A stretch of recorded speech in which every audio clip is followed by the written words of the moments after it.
Hello everyone. Selection express के next episode में आप सभी का स्वागत है। इसमें हमने थोड़ा सा बदलाव सीरीज में किया है ताकि यह सीरीज आपके लिए ज़्यादा हेल्पफुल हो सके। जो पहले ऑब्जेक्टिव माध्यम से सीरीज को डील किया जा रहा था, आज से क्या होगा कि 10 टॉपिक के माध्यम से बहुत सारा आपको इन्फॉर्मेशन देने का प्रयास किया जाएगा। बेसिकली हम करेंगे क्या कि 10 टॉपिक लेंगे, उसको डिटेल से डिस्कस करेंगे, जहाँ जहाँ से क्वेश्चन आ सकता है सारे को डिस्कस करेंगे। ऐसे करते करते हम क्या करेंगे कि 100 दिन के अंदर हम 1000 टॉपिक इंपॉर्टेंट को डिस्कस कर लेंगे। ठीक है, ये बीपीएससी और बिहार वगैरह इत्यादि एग्जामिनेशन देने जा रहे हैं तो बहुत ज़्यादा आपके लिए हेल्पफुल होगा। इसके अलावा दूसरे एग्जाम देने जा रहे हैं उसमें भी आपको हेल्पफुल होगा। साथ ही आप लोग को बताइए कि ये सीरीज आपके लिए ज़्यादा हेल्पफुल लग रहा है या जो पहले वाला सीरीज था वो हेल्पफुल रहा था आपके लिए। जो जैसा बोलिएगा वैसा मैं सीरीज को कंटिन्यू करूँगा। ठीक ना, चलिए तो आज इन सारे टॉपिक पर हम लोग डिस्कस करेंगे। तो पहला है हमारा संथाल विद्रोह। संथाल विद्रोह को ही संथाल हुल विद्रोह बोलते हैं। यह संथाल विद्रोह कब शुरू हुआ था? तो 30 जून 1855 में शुरू हुआ था, 1856 तक चला था। ठीक ना, क्यों हुआ था? तो देखिए यहाँ पर आप देख सकते हैं, यहाँ पर इलाका देखिए, बिहार झारखंड वाला इलाका, यहाँ पर देखिए ये वाला इलाका। ठीक ना, यहाँ पर थोड़ा सा देख लीजिए ये इलाका। ठीक है ना, यहाँ राजमहल पहाड़ी के इलाका वाला है, कुछ झारखंड में पड़ता है, कुछ वेस्ट बंगाल में पड़ता है। ठीक है ना, तो यही इलाका में क्या हुआ था कि संथाल विद्रोह आपका शुरू हुआ था। हुआ क्या था कि देखिए, जो भी पहले विद्रोह शुरू होता था ना, बेसिकली हुआ क्या था कि देखिए, मोटा मोटी आप आइडिया समझिए क्या। अंग्रेज यहाँ पर आए भारत में व्यापारी बन करके। बाद में क्या हुआ कि यहाँ पर देश को कब्जा कर लिए। अब क्या है, उस समय इनकम का मेन सोर्स जमीन था, तो जमीन पर अपने अनुसार कर वगैरह लगा देते थे, अपने अनुसार जमींदारी वगैरह लेकर अलग अलग सिस्टम लेकर के आए, जमींदारी रहतवाड़ी महलवाड़ी व्यवस्था लेकर के आए। ठीक है ना, तो इतना कर ज़्यादा ऊँच होता था जमीन पर ना कि लोग दे पाने में सक्षम नहीं हो पाते थे, तो इसीलिए लोग विद्रोह कर देते थे। बस यही इसका क्या है, मेन थीम है। समझ में आ रहा? तो यही चीज़ यहाँ पर हुआ। बाद में क्या हुआ कि इनका नेतृत्व करता कौन किया संथाल विद्रोह का? तो सिद्धू कानू और चांद भैरव। देखिए दो नाम ज़्यादा पूछाता है कि संथाल विद्रोह का नेतृत्व किसने किया था? सिद्धू और कानू, और साथ में चांद और भैरव का भी नाम याद रखिएगा तो आपके लिए ज़्यादा बेहतर होगा। देखिए संथाल बेसिकली क्या था, एक जनजाति थे कि जो राजमहल के एरिया में खेती वगैरह करते थे। ठीक है, हालांकि पहले छोटा नागपुर के पठार वाला इलाके में रहते थे, लेकिन बाद में वहाँ से चले गए तो उस इलाके में। अब देखिए संथाल जाहिर सी बात है हार जाएंगे, क्योंकि तीर धनुष से लड़ रहे थे। अब बाकी अंग्रेज क्या था, आधुनिक हथियार से लड़ रहा था, तो हार गए थे। लेकिन बाद में क्या हुआ कि संथाल परगना काश्तकारी कानून पारित किया गया। इसी को बोलते हैं संथाल परगना टेनेंसी एक्ट। ठीक है ना, 1876 में पारित किया गया था। और यह सेम क्वेश्चन पूछा गया है कि संथाल परगना काश्तकारी कानून का पारित किया गया था 1876 में, याद रखिएगा। एक और देखिए, आपको मुंडा विद्रोह बहुत ज़्यादा इंपॉर्टेंट है। आप यूपीएससी के एग्जाम दे रहे हैं, जा रहे हैं, खास करके बिहार और झारखंड के एग्जाम देने जा रहे हैं, तो यहाँ तो बहुत ज़्यादा इंपॉर्टेंट है। ठीक है ना, यूपीएससी तक में एग्जामिनेशन में क्वेश्चन यहाँ से आता है संथाल और मुंडा विद्रोह से। देखिए मुंडा विद्रोह को उलगुलान विद्रोह भी बोला जाता है या उलगुलान आंदोलन भी बोला जाता है। ठीक है, चलिए उलगुलान का मतलब होता है कि बहुत ज़्यादा उथल पुथल वाला आंदोलन। ये कब शुरू हुआ था? तो देखिए 1895 से लेकर के 1900 के बीच शुरू हुआ था। मतलब 1895 में शुरू हुआ था, 1900 तक के आंदोलन चला था। क्यों हुआ था? तो ये भी यहाँ भी उस तरह की बात था कि देखिए जनजाति, जो मुंडा जनजाति थे, उनके अंदर में क्या था कि सामूहिक खेती का प्रचलन था। मतलब सब लोग मिले खेती करते थे, खेती का कोई पर्सनल अधिकार नहीं रहता था। इसी को बोलते थे खुटकुट्टी व्यवस्था। इस व्यवस्था का अंत कर दिया गया था। ठीक ना, और बाद में ज़मीन पर बहुत ज़्यादा टैक्स बढ़ा दिया गया, नहीं देते थे तो क्या होता था कि इनको बाद में ज़मीन वगैरह पर मतलब टैक्स नहीं चुका पाते थे, तो इनका जानवर वगैरह भी बदले में रख लिया जाता था। उसके लिए कर्ज लेते थे, तो कर्ज वगैरह ज़मींदार को नहीं चुका पाते थे, साहूकार को नहीं चुका पाते थे, तो इस कारण इसका बहुत ज़्यादा शोषण बढ़ गया था। साथ ही क्या था कि जो ईसाई धर्म प्रचारक थे यहाँ पर जाते थे, इन लोग को ईसाई धर्म में कन्वर्ट करते थे। ठीक ना, तो इसी के विरोध में क्या हुआ कि एक व्यक्ति थे जिनका नाम था बिरसा मुंडा। उन्होंने खड़ा हुआ और लोगों को जागरूक किया। ठीक ना, और अंग्रेजों के विरोध में और जो जमींदार थे, साहूकार थे, सबके विरोध में क्या किया, ये आपका मुंडा विद्रोह का शुरुआत कर दिया। ठीक ना, और देखिए मुंडा क्या थे ना, बिरसा मुंडा ना, कि बहुत ही आधुनिक शिक्षा प्राप्त व्यक्ति थे, और साथ ही क्या थे कि इनके पास औषधीय गुण था, जिस कारण से लोग को ठीक कर देते थे। अब कोई बीमारी ठीक हो जाता है तो जब पहले जानने के अंधविश्वास बहुत ज़्यादा था, तो इनको लोग भगवान समझने लगा। इन्होंने यहाँ तक बोला कि हमको भगवान सिंगा बोगा भेजे हैं आप लोग को रक्षा करने के लिए। ठीक ना, तो इस तरह से लोग इनके साथ बहुत सारा जुड़ गए हैं। लेकिन जाहिर सी बात है, ये भी तीर धनुष से लड़ेंगे तो जीतेंगे तो है नहीं, है ना। तो किस भगवान की पूजा करने के लिए इन्होंने सलाह दिया था? सिंगा मोंगा। और बिरसा मुंडा के एक उपनाम पूछा जाता है, क्या पता? धरती अब्बा। ये भी क्वेश्चन पूछा गया, तो याद रखिएगा। एक क्वेश्चन पूछा गया था कि बिरसा मुंडा को कब गिरफ्तार किया गया था? तो देखिए बिरसा मुंडा को अंतिम रूप से गिरफ्तार किया गया था 3 मार्च 1900 को चक्रधरपुर के जंगल में। ठीक ना, ये क्वेश्चन पूछा जा चुका है, तो इसको याद रखिएगा। इनका मृत्यु हो गया था जून 1900 में, जेल में हैजा जिसको कॉलरा बोलते हैं, कॉलरा से मृत्यु हो गया था। तो ये भी क्वेश्चन पूछा जा सकता है कि बिरसा मुंडा का मृत्यु किस रोग से हुआ था? तो हैजा रोग से हुआ था। और इसके बाद क्या हुआ कि छोटा नागपुर काश्तकारी कानून पारित किया गया था 1908 में, तो इसको भी आप याद रखिएगा। यहाँ पर हमने क्या बोला? संथाल परगना काश्तकारी कानून 1876 में, और यहाँ पर हमने क्या बोला? यहाँ पर पारित किया गया था छोटा नागपुर काश्तकारी कानून 1908 में, तो ये भी आप याद रखिएगा, बहुत ज़्यादा इंपॉर्टेंट है। अब बढ़ते हैं नेक्स्ट क्वेश्चन की ओर। देखिए इसी से रिलेटेड क्या है, बहुत सारा क्वेश्चन पूछा जाता है, तो याद रखिएगा। देखिए दक्कन विद्रोह 1875 में हुआ था, ठीक ना। आप लोग दक्कन विद्रोह पढ़ लीजिए क्या था, ठीक ना। और दक्कन विद्रोह के बाद क्या हुआ था कि दक्कन कृषक राहत अधिनियम पारित किया था 1879 में, और ये भी क्वेश्चन पूछा गया है कि कब पारित किया था, 1879 में। पाबना विद्रोह देखिए बंगाल वाला इलाका में 1873 से 76 के आसपास में हुआ था, और इसके बाद पारित किया गया था बंगाल टेनेंसी एक्ट 1885 में। तो इसको तो ऐसे याद कर सकते हैं कि 1885 में भारतीय राष्ट्रीय कानून का स्थापना हुआ था, अब बंगाल टेनेंसी एक्ट भी पारित किया गया था, तो इसको याद रखिएगा। और पंजाब भू हस्तांतरण अधिनियम कब पारित किया गया था, 1900 में पारित किया गया था, ठीक ना। और ये आपका क्वेश्चन पूछा गया था 64वीं पीढ़ी का एग्जाम हुआ था, उसमें क्वेश्चन पूछा गया था कि पंजाब भू हस्तांतरण अधिनियम कब पारित किया गया था, तो 1900 में पारित किया गया था। इसको आप याद रख सकते हैं, ठीक है। चलिए, सबको याद रखना बहुत जरूरी है। अब देखिए कुछ अंतर्राष्ट्रीय जो रेखा होता है वहाँ से क्वेश्चन आता है। डुरंड रेखा, देखिए डुरंड रेखा बेसिकली क्या था, 1896 में खींचा गया था। उस समय क्या था, देखिए यहाँ पर समझिए मैप के जरिए, देखिए यहाँ पर क्या है, ये सब क्या था, पूरा इंडिया था, ये सब पूरा क्या था, इंडिया था, ठीक है ना। तो यहाँ पर क्या हुआ था कि यहाँ पे एक रेखा बनाया गया सर डुरंड द्वारा 1896 में, यहाँ पर अफगानिस्तान। तो उस समय रेखा था अफगानिस्तान और भारत के बीच, ठीक है ना। लेकिन बाद में क्या हुआ, 1947 में भारत का बंटवारा हो गया, भारत पाकिस्तान के रूप में, ठीक है ना। तो उसके बाद ये रेखा किसके बीच है, तो भारत और सॉरी अफगानिस्तान और पाकिस्तान के बीच है। तो याद रखिएगा, ऑप्शन के अनुसार बनाइएगा। तो यहाँ क्या हो जाएगा, डुरंड रेखा पाकिस्तान एवं अफगानिस्तान। रेड क्लिफ रेखा 1947 में खींचा गया था, भारत एवं पाकिस्तान का जब बंटवारा हो रहा था। देखिए यहाँ पर भारत और पाकिस्तान का बंटवारा हो रहा था, तो कहाँ भारत रहेगा, कितना भारत का एरिया मिलेगा, कितना पाकिस्तान को मिलेगा, ये सर रेड क्लिफ के दौरान 1947 में निर्धारण किया गया था। तो मुख्य रूप से क्या है कि भारत और पाकिस्तान के बीच निर्धारित किया गया था। तो इस साइड भी पाकिस्तान था, जिसको आज के डेट में हम पाकिस्तान बोलते हैं, इस साइड भी पाकिस्तान था, जिसको हम बांग्लादेश आज के डेट में बोलते हैं, ये भी पहले क्या था, पूर्वी पाकिस्तान था, ठीक है ना। तो इस कारण से क्या हो जाएगा, रेड क्लिफ रेखा भारत और पाकिस्तान के बीच हो जाएगा, और भारत अब बांग्लादेश भी बोल सकते हैं, ठीक है ना। लेकिन अब भारत और बांग्लादेश ऑप्शन में बहुत कम दिया जाता है, जनरली क्या देता है, भारत और पाकिस्तान। तो याद रखिएगा भारत और पाकिस्तान, ठीक है। चलिए, मैक मोहन रेखा की बात करते हैं, तो मैक मोहन रेखा भारत और चीन के बीच खींचा गया था, तो इसे याद रखिएगा। यहाँ पर देखिए भारत है, ठीक ना, ये भारत है, भारत का हो गया, इधर वाला एरिया में क्या है, चीन है। तो ये आपका भारत और चीन के बीच मैक मोहन रेखा है। ये क्वेश्चन पूछता है 38वीं समानांतर रेखा और 49वीं समानांतर रेखा। तो देखिए समानांतर रेखा का मतलब क्या होता है, ये मान लेते हैं ग्लोब, ये क्या मान लेते हैं, ग्लोब है, ठीक ना। तो इस तरह से आपको पता है कि जो विषुवत रेखा होता है, विषुवत रेखा का समानांतर बहुत सारा रेखा गया, इसी को समानांतर रेखा बोलते हैं। और 0 1 2 3 4 5 ऐसे करके जाएंगे, 90 तक ऊपर में जाएंगे, 90 तक नीचे में जाएंगे, ठीक ना। तो यहाँ पर क्या है कि देखिए 38वीं समानांतर रेखा, तो मान लीजिए 38वीं यहाँ पर होगा, ठीक है ना, यहाँ पर मान लीजिए 38वीं समानांतर होगा, और 49वीं कहाँ होगा, कहीं इसके ऊपर 49वीं यहाँ पर होगा, ठीक ना।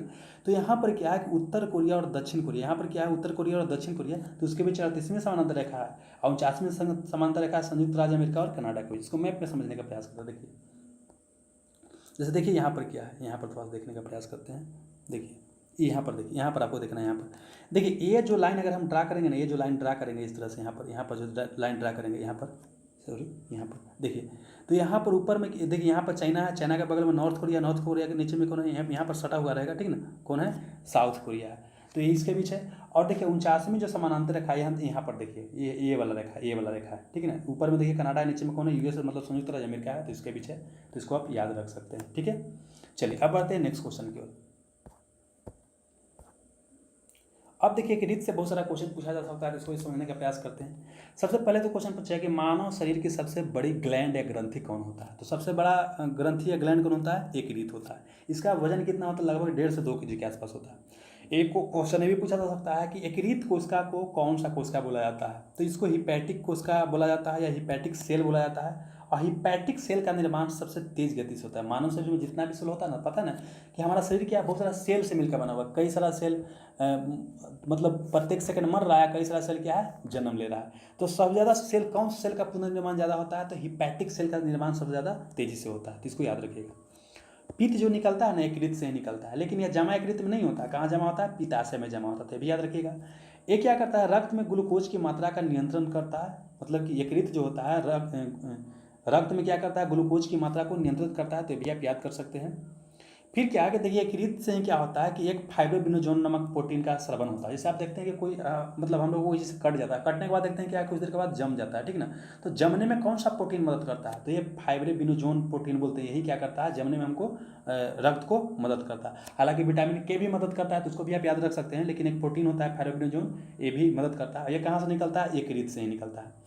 अब देखिए शरीर के अंदर क्या होता है, रक्त बहते रहता है, रक्त क्या होता है, फ्लो होते रहता है, लेकिन वो जमता नहीं। उसको कौन जमने से रोकता है, तो जमने से रोकता है हिपैरिन। शरीर के अंदर कौन नहीं जमने देता है, हिपैरिन नामक प्रोटीन।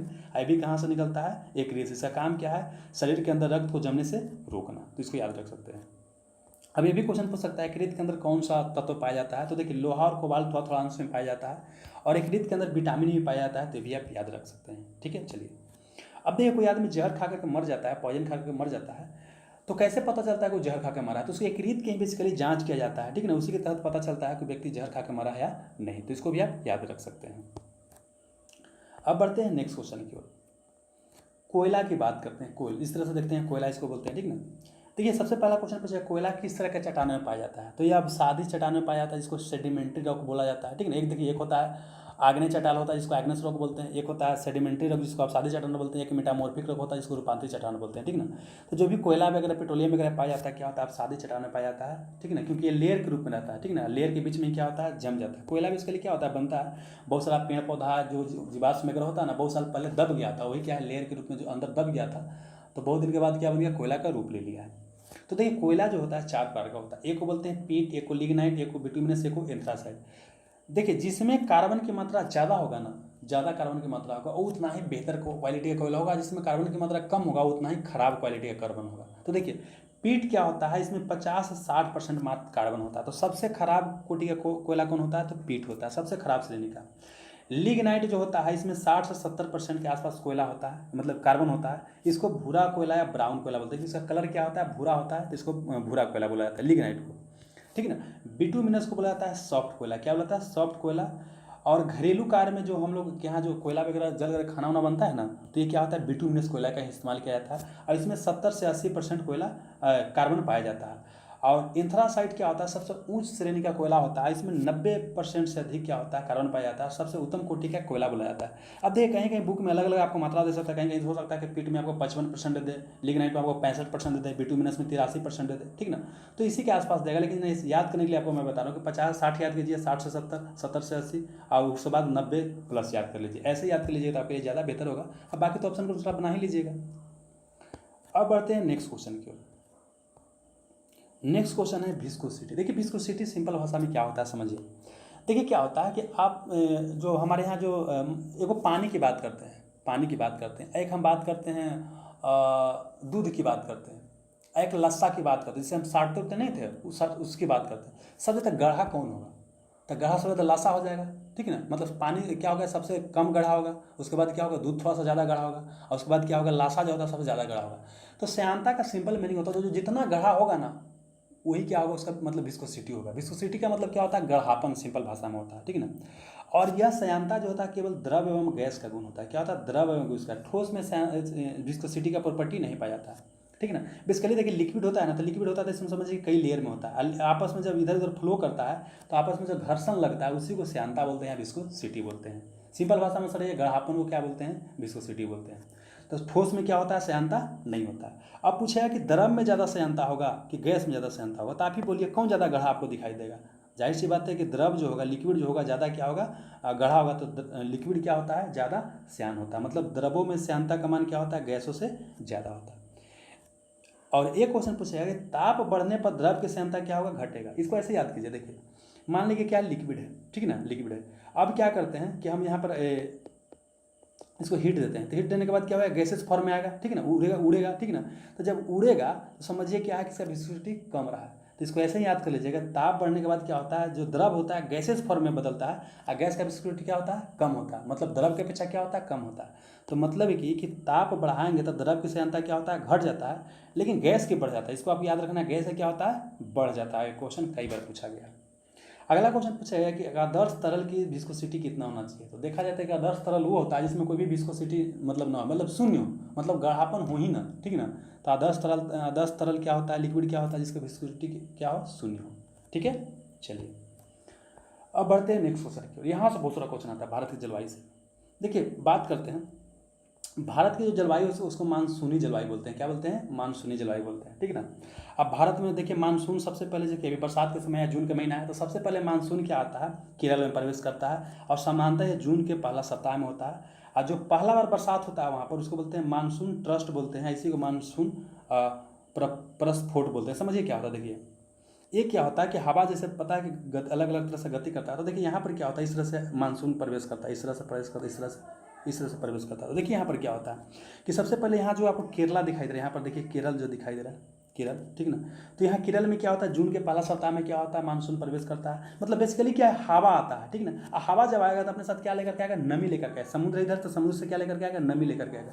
अब देखिए यहाँ पर क्या है, पश्चिमी घाट है, पहाड़ है, ठीक है, इसे टकराएगा और टकराने के बाद क्या होगा, यहाँ पर बरसात होता है। इसी को मानसून बर्स्ट बोलते हैं, याद रखिएगा, ठीक है।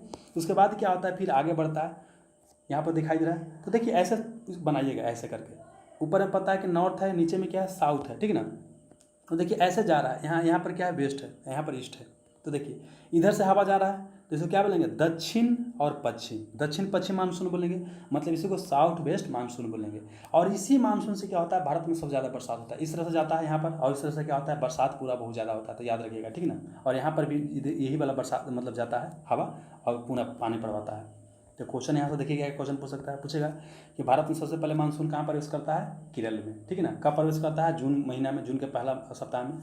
और इसको क्या बोलते हैं, पश्चिमी घाट से टकरा कर बरसात होता है तो मानसून ट्रस्ट बोलते हैं, ठीक है ना। इसी को मानसून ब्रस्ट बोलते हैं, यहाँ ट्रस्ट लिखा गया, ब्रस्ट बोलते हैं, ठीक ना। मानसून ब्रस्टफोर्ड बोलते हैं। और भारत में अधिकतम वर्षा किससे होता है, तो दक्षिण पश्चिम मानसून से ही होता है। तो ये भी याद रखिएगा। बिहार में भी किससे बरसात होगा, तो इसी से बरसात होगा। और देखिए विश्व का सर्वाधिक वर्षा वाला स्थान कौन होता है, मासिनराम मेघालय में। देखिए यहाँ से जो मानसून प्रवेश करता है इस स्थिति में, देखिए थोड़ा, हाँ यहाँ से। तो देखिए यहाँ पर क्या है, मेघालय, यहाँ पर क्या है, आपको मेघालय दिखाई दे रहा है यहाँ। हाँ मेघालय में क्या है, मासिनराम है।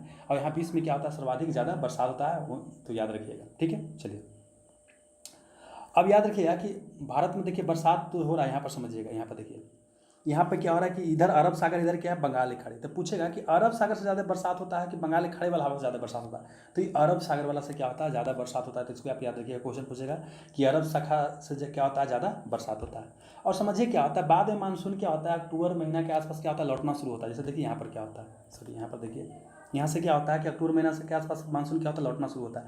और जब लौटता है ना, तो इधर उतना बरसात तो होगा नहीं, क्योंकि सब हवा में से नमी खत्म हो जाता है। अब उसके बाद क्या हुआ कि यहाँ जैसे ही आ गया था, पानी यहाँ से लेके लेगा, और उसके बाद फिर यहाँ केरल के, सॉरी तमिलनाडु के तट पर आता है। तो ठंडा के दिन में यहाँ पर क्या होता है, बरसात होता है। तो क्वेश्चन पूछेगा कि केरल के तटों पर ठंडा के दिन में जो बरसात होता है किस मानसून से होता है। तो इसको बोलते हैं लौटती मानसून। मानसून क्या हो रहा है, लौट रहा है, और उधर से आ रहा है ना, इधर से आ रहा है, समझिए, इधर से आ रहा है, इधर से आ रहा है। तो इसको क्या बोलेंगे, उत्तर पूर्व मानसून। क्या बोलेंगे, उत्तर पूर्व मानसून से बरसात होता है। समझ में आ रहा है। चलिए तो यहाँ से क्वेश्चन पूछेगा, तो याद रखिएगा, जाड़े के दिनों में तमिलनाडु के तट पर किससे बरसात होता है, लौटती हुई मानसून से। इसे क्या बोलते हैं, उत्तर पूर्वी मानसून बोलते हैं। और तमिलनाडु के तट को कोरोमंडल तट बोलते हैं, ये भी याद रखिएगा। एक क्वेश्चन जो पूछ सकता है कि उत्तर भारत के मैदानी भाग में जाड़ा के दिन में बरसात होता है, किससे होता है, ठीक ना। तो देखिए पश्चिमी विक्षोभ से होता है। इसको समझिए, क्वेश्चन आपकी बिहार दरोगा में क्वेश्चन पूछा गया था। देखिए समझाने का प्रयास करता हूँ।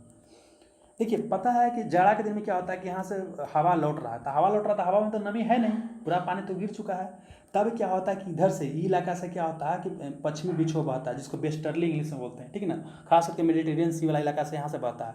और ये आकर क्या करता है, दिल्ली वाला के इलाका में क्या करता है, आप सबको मतलब बरसात करवाता है। पंजाब वाला इलाका में सब जो है बरसात करवाता है, ठीक ना।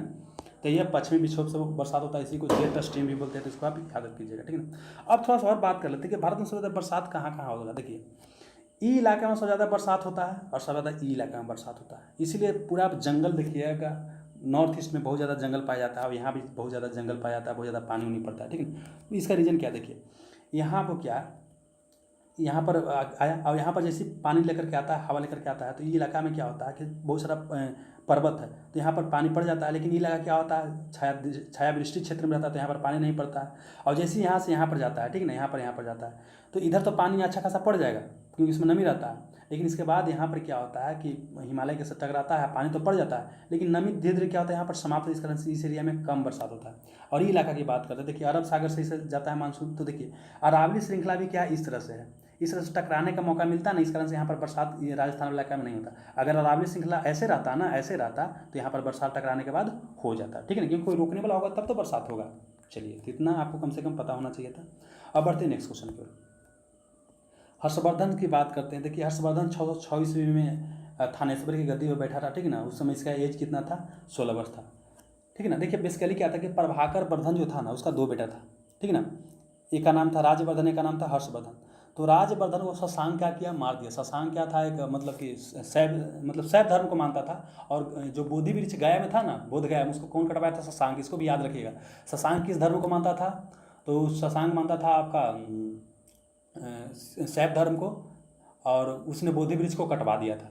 तो हुआ क्या था कि राज्यवर्धन की हत्या कर दिया था शशांक, ठीक ना। तो 16 वर्ष की अवस्था में जब गद्दी में बैठा तो ये क्या किया, फिर शशांक को मार दिया, कौन, हर्षवर्धन मार दिया, ठीक ना।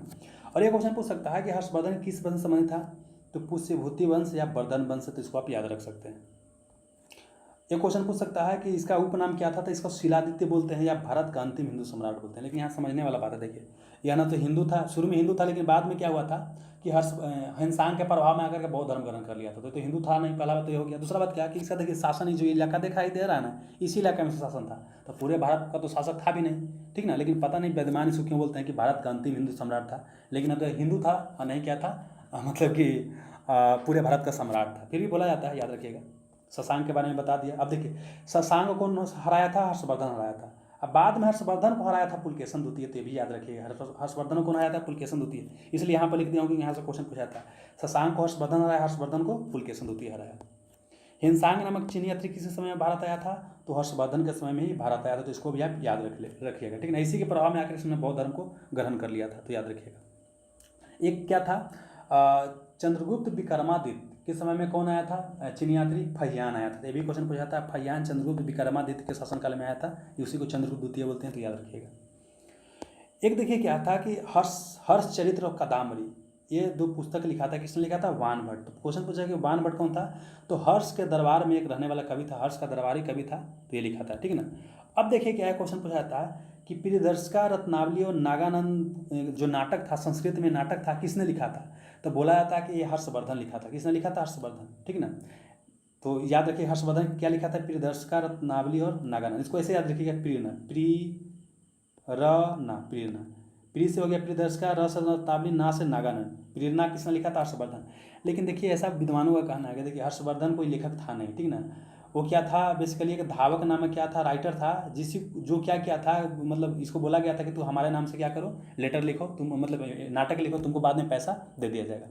देखिए बेसिकली क्या था कि पहले के राजा महाराजा, आज के डेट में भी क्या बोलते हैं, देखते हैं कि अलग अलग नेता के ऊपर मतलब ये बोला जाता है कि बहुत विद्वान है, ताकि लोग उससे अट्रैक्ट हो, ठीक ना, इसलिए बोला जाता है कि विद्वान था ना। तो जनरली कहा जाता है कि राजा महाराजा जो जनरली उसके पास उतना दिमाग होता नहीं, ऐसा बोला जाता है, ठीक ना, तो याद रखिएगा। अब बढ़ते हैं नेक्स्ट क्वेश्चन की ओर, लॉर्ड कैनिंग। आज का हमारा लास्ट टॉपिक है लॉर्ड कैनिंग। लॉर्ड कैनिंग जो है भारत में जो है 1856 से 1862 तक शासन किया, ठीक ना। अब देखिए सबसे पहले लॉर्ड कैनिंग से क्या क्वेश्चन पूछ सकता है, देखिए विधवा पुनर्विवाह नियम, जिससे हमारे यहाँ पता है कि जो लड़की विधवा, मतलब पहले क्या था कि विधवा जो हो जाती थी महिला, ठीक ना, उसको शादी नहीं होता था। अब मान लेते हैं कि समझिए पहले शादी ब्याह क्या होता था कि 12 साल का लड़की है ना जी, 50 साल का लड़का, मैंने समझिए तो कैसे है कि एगो कैसे तो कहावत है जी कि बिना कटपत्ती के तेल, हमको तो यादों नहीं है, ठीक ना। तो 12 साल क्या है, लड़का है, 50 साल की 12 साल की लड़की है, 50 साल का लड़का, मतलब समझिए कि लड़का लड़की की शादी नहीं होता था, बाप और बेटी की शादी होता, बाप बेटी भी नहीं, मतलब दादी मतलब दादा और पोती के पहले ब्याह होता था, इस तरह से पहले मतलब समझिए कि सिस्टम था। अब समझिए कि जाहिर सी बात है कि 10 साल में लुढ़क जाएगा, तो 60 साल में क्या हो जाएगा, लुढ़क जाएगा। अब समझिए क्या है कि तब तक इसका एज होगा 22 साल, तब तक 2-3 को बच्चा कुचा भी हो जाएगा। अब समझिए क्या होगा कि 22 साल के एज में कैसे अपना बाल बच्चा को खिलाए पिलाएगा, पहला बात, ठीक है ना। कैसे अभी पूरा चुकी है, अभी पूरा बचा हुआ है लाइफ, तो कैसे लाइफ जिएगी, ठीक ना। तो ये स्थिति बहुत ही खतरनाक था। और इसके पहले एक और सिस्टम था, सती प्रथा, अगर हस्बैंड मर गया, नहीं बूढ़ा मर गया, तो एकरो मरना होता था, ये जो लड़की है जमन की एकरो मरना होता था, इस सिस्टम हमारे यहाँ था। अब समझिए, तो बाद में सती प्रथा को 1929 में तो अंत कर दिया गया था, लेकिन विधवा बच जाती थी। मान ली कि ये अंत कर दिया गया सती प्रथा के, सती कोई ना होगा। सती का मतलब क्या है कि मर्दाना मर गया तो हमको भी क्या करना, उसी के साथ जल जाना, यही सती प्रथा था। लेकिन बाद में क्या हुआ कि लड़की जो बच जाती थी, तो उसको समाज सही तरीके से देखता नहीं था, उसको दोबारा शादी ब्याह करने की अनुमति नहीं था। तो बाद में यह बुलाया कि नहीं, जो लड़की विधवा हो जाती है उसको विवाह करने की अनुमति मिला जाए, ऐसी को बोलते हैं विधवा पुनर्विवाह अधिनियम। इसके लिए बहुत ज़्यादा प्रयास कौन किए थे, ईश्वर चंद्र विद्यासागर। सती प्रथा के लिए कौन प्रयास किए थे, सती प्रथा के लिए प्रयास किए थे आपका राजा राम मोहन राय, और विधवा पुनर्विवाह के लिए प्रयास किए थे ईश्वर चंद्र विद्यासागर। तो देखिए 1856 में क्या हुआ कि ये पहले बिल आया, किसके समय में, लॉर्ड डलहौजी के शासनकाल में ये बिल लाया गया था। लेकिन पारित किस समय में हुआ, तो आपका कैनिंग के समय में। एक क्वेश्चन कई बार पूछा गया, बार बार कन्फ्यूज किया, समझिए क्या हुआ। क्वेश्चन अगर पूछेगा कि विधवा पुनर्विवाह अधिनियम किसके समय लाया गया था, तो आंसर हो जाएगा डलहौजी। लेकिन क्वेश्चन पूछेगा किसके समय पारित हुआ था, तो आंसर हो जाएगा आपका लॉर्ड कैनिंग। तो याद रखिएगा पक्का। अब इसी के समय में क्या हुआ कि हमारे 1857 का सिपाही विद्रोह हो गया, इसको भारत का प्रथम स्वतंत्रता संघर्ष बोलते हैं, ठीक ना। तो 1857 में सिपाही विद्रोह हो गया था, तो इसको याद रखिएगा, ठीक ना। अब जब 1857 का सिपाही विद्रोह हुआ था तो उसमें कौन था, भारत का एक गवर्नर जनरल था लॉर्ड कैनिंग, तो याद रखिएगा। बाद में क्या होता है, सिपाही विद्रोह के बाद 1858 में आता है भारत शासन अधिनियम, ठीक ना। इसके तहत क्या क्या आता है कि पहले तो क्या कि मुगल सम्राट का जो हमारे यहाँ पद था ना वो समाप्त कर दिया गया था। अब बताइएगा आप लोग अंतिम मुगल सम्राट कौन था, आप जरूर बताइएगा। तो मुगल सम्राट के पद को पूरी तरीके से समाप्त कर दिया गया। ये जो गवर्नर जनरल का पद था ये भी पद को क्या कर दिया गया, समाप्त कर दिया गया। तो समझिए, तो भारत का अंतिम गवर्नर जनरल कौन हो जाएगा, लॉर्ड कैनिंग। और गवर्नर जनरल को अब क्या कहा जाने लगा, वायसराय कहा जाने लगा। तो आंसर क्या हो जाएगा, भारत का प्रथम वायसराय तो लॉर्ड कैनिंग। दो क्वेश्चन, भारत का अंतिम governor general Lord Canning, Bharat का अंतिम गवर्नर जनरल लॉर्ड कैनिंग। अब भारत का प्रथम वायसराय कौन हो जाएगा, लॉर्ड कैनिंग। तो इसको भी आप याद करिएगा, ठीक है। चलिए, तो यही लिखा हुआ है कि भारत का अंतिम गवर्नर जनरल और प्रथम वायसराय लॉर्ड कैनिंग बना। इसके बाद फिर क्या आता है कि 1861 में भारत शासन अधिनियम पारित किया जाता है, जिससे पोर्टफोलियो प्रणाली की क्या होता है, इंडिया में शुरुआत होता है। और आप लोग जरूर बताइएगा पोर्टफोलियो प्रणाली क्या होता है। अगर नहीं जानते हैं तो एक लेसन बनाया गया है 1773 के रेगुलेटिंग एक्ट से लेकर के 1947 तक जितना भी एक्ट आया है अंग्रेजों द्वारा लाया गया है वो आपको बताया गया है। तो इसको देख लीजिएगा, आपको पता चल जाएगा कंप्लीट पॉलिटी कोर्स में जाके। साथ ही आप लोग बताइए कि यह जो लेसन सीरीज था ये ज़्यादा बेहतर है कि जो ऑब्जेक्टिव वाला सीरीज था वो ज़्यादा बेहतर है, ताकि उसी के अनुसार मैं अगला लेसन ला सकूँ। तो सीखते रहिए, सिखाते रहिए। Have a nice day, thank you.